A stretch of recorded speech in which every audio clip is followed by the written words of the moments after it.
do believe that was the 9th Duchess who commented on your choice of attire tonight, Blueblood.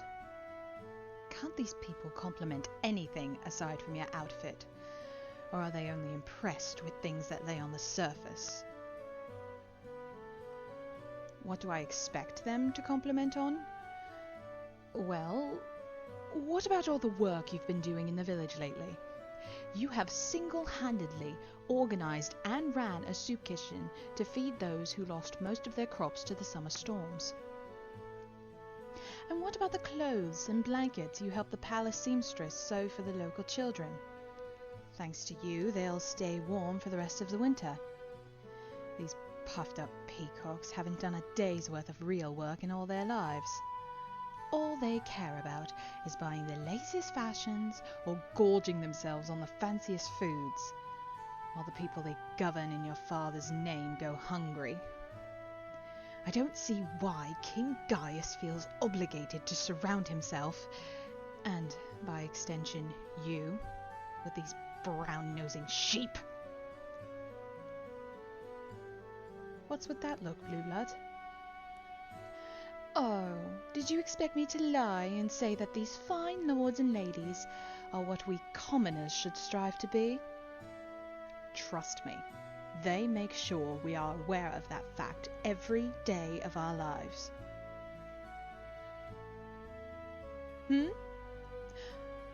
Oh, no, you're different, Blueblood. These pompous shits only help their people when they know it makes them look good to the other nobles and royalty. But you? Do you know how many times I've had to carry you home because you fell asleep reading bedtime stories to the children in the orphanage? Or helping the farmers harvest their crops? And you don't do it for recognition or to uphold your reputation. You do it because you actually give a damn. You have so much love for your people that sometimes you even forget to take care of yourself. You're not at all like these pigs who strut around in their fancy clothes, riding in their fancy carriages, and showing off how much wealthier they are than the rest of us. I bet you they wouldn't know the first thing about doing a real day's work.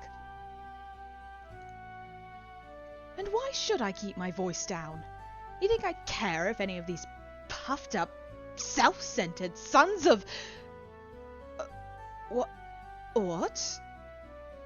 You want to dance with me? No. I don't think so, Blueblood. I don't dance. Besides, it would be improper for you to be seen dancing with me. Your father certainly wouldn't approve.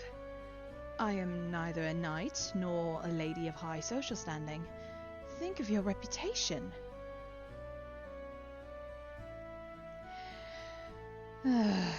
You really won't let this go, will you?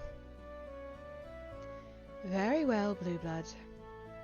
I would be honoured to dance with you. But please, forgive me when I trip over my feet and make you look bad. Excuse us. Pardon us. Please pardon me, Mum. And you've brought us to the centre. Couldn't we have danced near the wall? Oh, Allmaker preserve me. What? Put my hand on your... Oh, yes. Hand on your shoulder. And your hand on my waist. Take your free hand in my other one. Yes, of course. Oh, this was such a bad idea.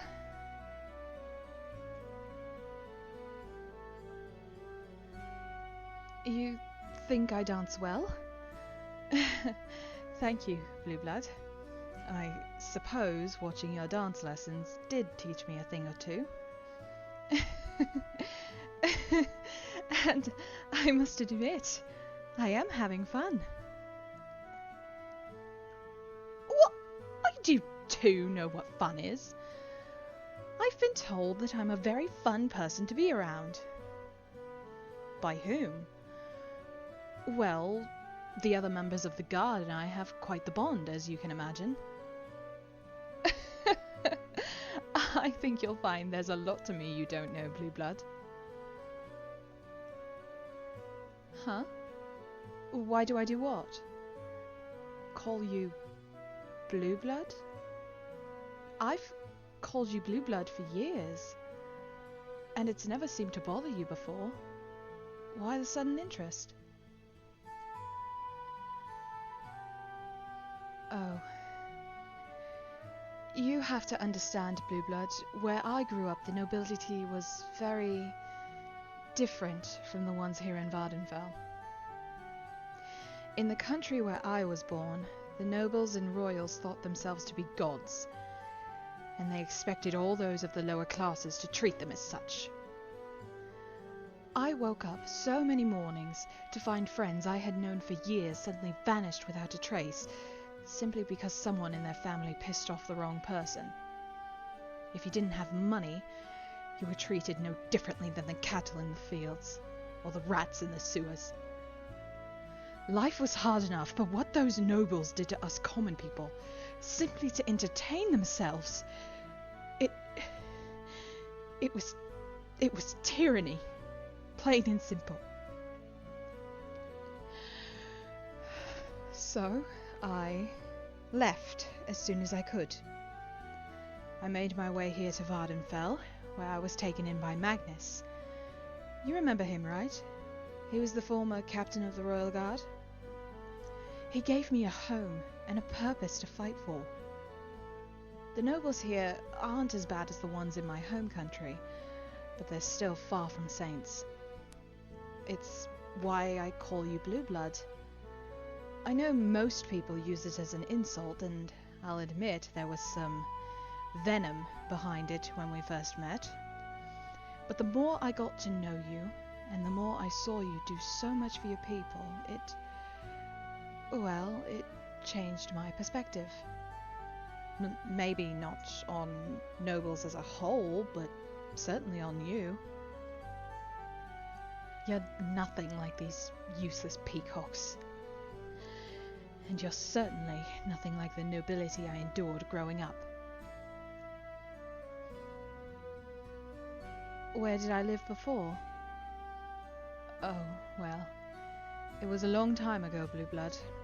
I think it's best to leave it in the past. Oh, it looks like your father is about to make a speech. Probably wants to thank all these lords and ladies for taking the time out of their oh-so-busy schedules to grace our halls with their presence. Ugh. We thank you for attending, yada yada. Special occasion... Wait, what? This ball... It's an engagement party? Did your father speak to you on taking on a new wife? I know it's been years since your mother passed away, but he never seemed that interested in remarrying before. A new treaty? A political marriage?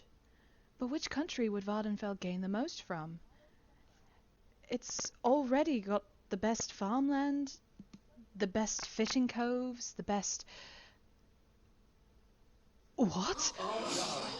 The marriage is between King Serpis of Anguis and... you?